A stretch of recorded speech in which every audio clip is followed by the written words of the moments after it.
¿Qué tal? Mi nombre es Héctor de León, soy mejor conocido como el único creador de contenido que no baila en TikTok. En este video nace este video sobre todo de una persona que me puso un comentario diciendo que si había una situación o alguna vez no pude solucionar algo. Y bueno, he detectado, analizado tres escenarios. Tres escenarios donde realmente ha pasado, pero no necesariamente que no haya terminado solucionándolo. Pero ha pasado y quiero ver si a ustedes les ha pasado también. Y sobre todo dar una visión más realista de que nosotros también, los programadores, no siempre las cosas salen como esperamos y a veces tenemos que tomar decisiones. El punto de este video es eso, a veces los creadores de contenido nos ven bien chulos ahí programando en 10 minutos una cosa enorme, que esa cosa tiene muchísima edición, tiene muchísimo trabajo detrás, utilizamos una pantalla muchas veces para estar copiando el código, estamos en un escenario controlado, a veces las personas no se enteran de esto y nadie te lo dice, pero yo sí te lo digo, los creadores de contenido realmente solamente estamos divulgando un tema, el cual está resumido, editado y todo, pero damos una visión falsa de lo que realmente es programar. Y es por eso que hago estos videos, donde hablo más de lo que es mi faceta como programador, no tanto como creador de contenido, donde sí me pasa mucho la situación de estar, esto no puedo solucionar, mierda. Pero antes te recuerdo que tengo unos cursos de programación que están en el primer comentario. Ahora sí, vamos al video. El primer escenario me pasa mucho a mí como programador backend cuando estoy trabajando con frontend. Yo vengo de un frontend en el cual se programaba todo muy al vanilla JavaScript. jQuery, después hicimos mucho a la vanilla JavaScript porque estaban ya JavaScript actualizándose para que ya no utilizaras jQuery, aunque sigue existiendo jQuery en muchos lados. Pero el punto es que estamos acostumbrados a hacer las cosas de una manera que tenías el control total de los elementos. Es decir, podías ir a un document.element by ID y ya está.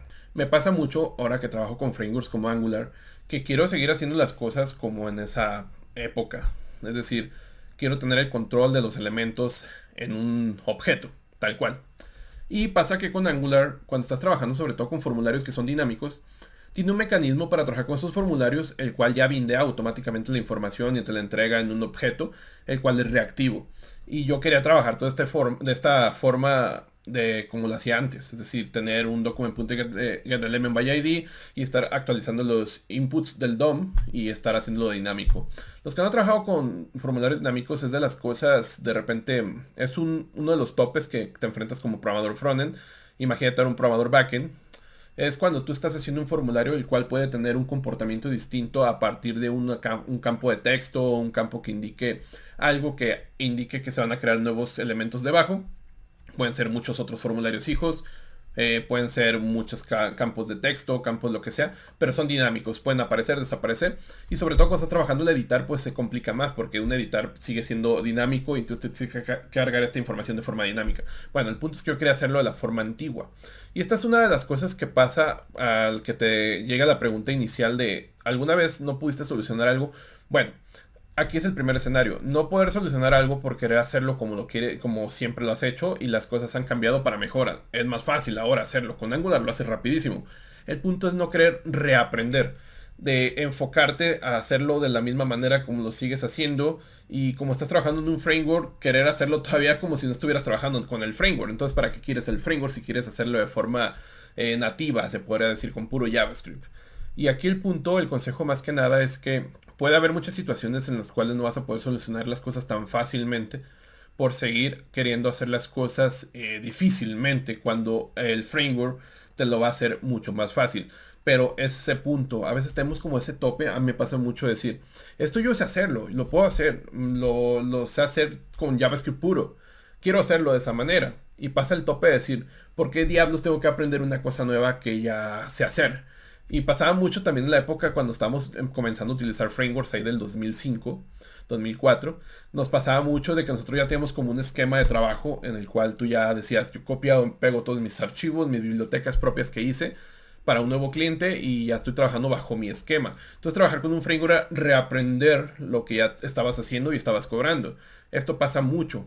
Ahora está pasando mucho con las nuevas formas de abstracción de las cosas, sobre todo en la programación reactiva, que tiene una forma de trabajar más enlazada con la data y con la visualización, de una forma que es muy sencilla, pero seguir tú queriendo hacer las cosas como antes, pues te puedes complicar más, sobre todo porque estás trabajando con un framework. Entonces, ¿para qué quieres un framework? El punto de esto es poner los pies donde estás. Si estás en un framework, pues trabajando como el framework te lo está dando. Si no, te vas a complicar la vida. Al final el framework es para eso, para no complicarte tanto la vida. Entonces ese es el primer escenario. Segundo escenario. El segundo escenario me pasa o le ha pasado a todos. Esto es un escenario que nos tiene que ver mucho por tu habilidad. Tiene que ver por una mala estimación de tiempo. Tú no puedes lograr hacer algo si el tiempo no es suficiente. Si lo haces, lo vas a hacer mal. Y aquí radica mucho el detectar cuando tú no vas a lograr la meta. Tú como programador independiente o trabajes en una empresa como sea, puedes lograr identificar con el tiempo más fácil, según tu experiencia, cuando algo es imposible de alcanzar y decir, oye, eso no va a estar en una semana. La verdad no va a estar en una semana. ¿Por qué lo va a justificar? Bueno, pues porque eso está ocasionando un bug, tengo que investigar esta cosa, tengo que aprender cómo se utiliza un proveedor tercero, tengo que aprender cómo se utiliza una biblioteca, tengo que hacer tanto, tanto, tanto, y eso no voy a poder hacerlo en una semana o tantos días como tú quieras. El punto es justificar el por qué no vas a lograr hacerlo. Esto es parte de la comunicación, es una habilidad que tienes que tener como programador, no solamente codificar, sino detectar cuando tú no vas a poder lograrlo. Y esto pega mucho en el ego. Muchos programadores se sienten genios, inteligentes, y el decir, no puedo lograrlo en esa meta, en ese tiempo, es matarte el ego. O sea, ese tipo de cosas no te hacen mejor programador. Lo que te hace mejor programador es aceptar la realidad, poner los pies en la tierra y decir, ¿sabes qué? Eso no va a estar en ese tiempo, necesito más tiempo, y decir un por qué. Parte de esto es importante la comunicación, indicar el por qué, indicar la justificación de las cosas, no solamente decir no va a estar porque, pues no sé, porque soy un huevonazo, pero no. El punto es justificar las cosas, comunicarlo en el momento que la detectes es lo mejor, porque de esa manera se puede hacer una planificación mejor, una planificación de tiempos. Y si te dice la persona que está a cargo de ese tiempo, te dice, ¿sabes qué? Pues la verdad, no podemos cambiar el tiempo y tú tienes todas las razones para poder que no va a estar eso en ese tiempo que se te otorgó. Bueno, pues ahí ya es una banderita, ¿no? Esas banderitas rojas que ponen todas y todo. El punto de esto es que un programador tiene que tener esas habilidades también de detectar cuando las cosas son imposibles de estar porque hay un factor llamado tiempo. Y eso a veces nos cuesta mucho, detectar y saber decir que no. El tercer escenario es algo muy común cuando estás optimizando y haciendo programación o mejora o refactorización, sobre todo cuando tienes un sistema el cual comenzó con 100 usuarios y ahora tienes 10,000 usuarios y hace que colapse ciertos procesos. Entonces hay que mejorar ciertos algoritmos y a veces nos pasa mucho que estás programando con un algoritmo que tienes en la cabeza y decir, esto va a solucionarlo, y a la hora de la hora no lo soluciona y no lo soluciona y no lo soluciona y sigue colapsando tu sistema y sigue pasando. Este escenario es un escenario que va a pasarte mucho cuando estás optimizando procesos que son muy largos, procesos que tienen mucha carga de RAM, y vas a estar aferrado a seguir queriéndolo solucionar de la manera que pensaste hace algunos meses o pensaste en ese momento y decir, a fuerza tiene que quedar de esta forma. Tengo que hacer este for sobre este array y este array tengo que hacerle esta mutación y todo eso, y de repente eso ves que colapsa o estás utilizando una biblioteca tercera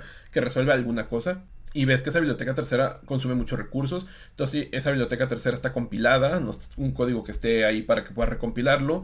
Entonces te metes a escenarios donde a lo mejor no es la forma para solucionarlo y nunca lo vas a solucionar porque estás aferrado en hacerlo de una forma. Cuando tienes algunos añitos en la programación te das cuenta que hay muchísimas alternativas. Hay muchas bibliotecas que hacen lo mismo. Hay muchas alternativas en cuanto a algoritmos. Es decir, el algoritmo este no me viene, voy a hacerlo de esta forma y ves que de cierta forma es mejor. Me han pasado dos cosas que ahorita recuerdo. Una vez yo quería cachar los errores con un try catch. Se cachaba el error, se capturaba, ¡pum! Pero eso traía un rendimiento fatal. Es decir, de muchas situaciones que estaban corriendo, un 50% fallaban y eso traía un rendimiento fatal. Y es cuando aprendes a la mala. Es decir, un try catch tiene un rendimiento fatal cuando estás aventándolo cada rato. Eso hace un paro del código. Entonces aprendes que ese tipo de algoritmo a lo mejor no era la opción. Entonces lo mejor era hacer un array que esté guardando los errores en lugar de un try catch que esté deteniéndolo. Bueno, esa es una de las cosas. Otra de las cosas me ha pasado que tienes un algoritmo que está utilizando una biblioteca tercera, en este caso en .NET Framework, el .NET viejo, el cual estaba utilizando una biblioteca la cual manipulaba imágenes, y esa misma biblioteca que era parte del .NET indicaba en su documentación, no utiliza esta biblioteca para optimizaciones o cosas que consuman muchos recursos porque tiene errores. O sea, la misma biblioteca te lo decía, pero a veces nos pasamos toda la documentación por el rabillo y no lo leemos y no nos da igual. Bueno, el punto es que hay alternativas. En este caso fui a una alternativa llamada Magic.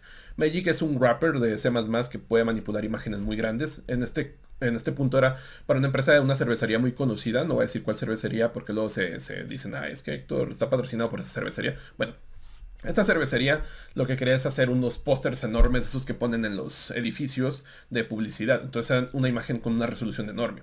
Entonces aquí la alternativa fue utilizar Magic, pero fue decir, ¿sabes qué? La manera como lo estoy haciendo no es la correcta. Cortar todo ese algoritmo, romperlo y empezar de cero, buscar otras alternativas. El consejo aquí es que siempre va a haber una alternativa a lo que estás haciendo, tanto a nivel algorítmica hasta al nivel de bibliotecas. Siempre hay una biblioteca que hace lo mismo. Es decir, una biblioteca puede ser hasta de paga. A veces las bibliotecas de paga traen eso porque han optimizado lo que no han hecho a lo mejor con open source y por eso te la venden. Entonces aquí el punto es analizar si la biblioteca de paga te va a ahorrar mucho tiempo y el dinero es justo y sobre todo si tu proyecto también tiene ese costo, ¿no? Si tienes esa capital para poderle invertir en esa biblioteca o buscar alternativas a open source. El punto es no centrarte, no cerrarte. Cuando algo no sale, abre tu mente, vete más a otras opciones alternativas. Nunca utilices el Golden Hammer. El Golden Hammer es utilizar siempre lo mismo, el martillo para todo. Eres programador, alternativas tienes bastantes. Y aquí es parte de eso. A veces nos aferramos tanto tiempo y nos da cosa quitar eso que ya tenemos de trabajo y decir voy a empezar de cero otra vez.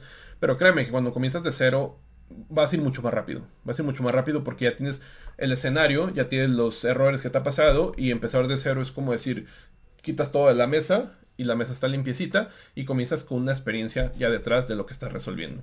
Entonces, son los tres escenarios que yo he detectado. ¿Tú has detectado algún otro escenario donde digas, sabes qué, esto no puedo resolverlo, esto no puedo solucionarlo? Y bueno, decírmelo en los comentarios. Y pues nada, ¿te gustó este tipo de videos? Me gusta hacer este tipo de videos porque son las situaciones más realistas de un programador y no tanto un creador de contenido que está haciendo todo a la perfección. La programación también es cerrar y también es aceptar que ha cerrado y también es aceptar mejora continua. El punto es ese de este video. Y bueno, pues ya sabes, pulgar arriba y todo ese tipo de mierda, suscripción, ya, adiós.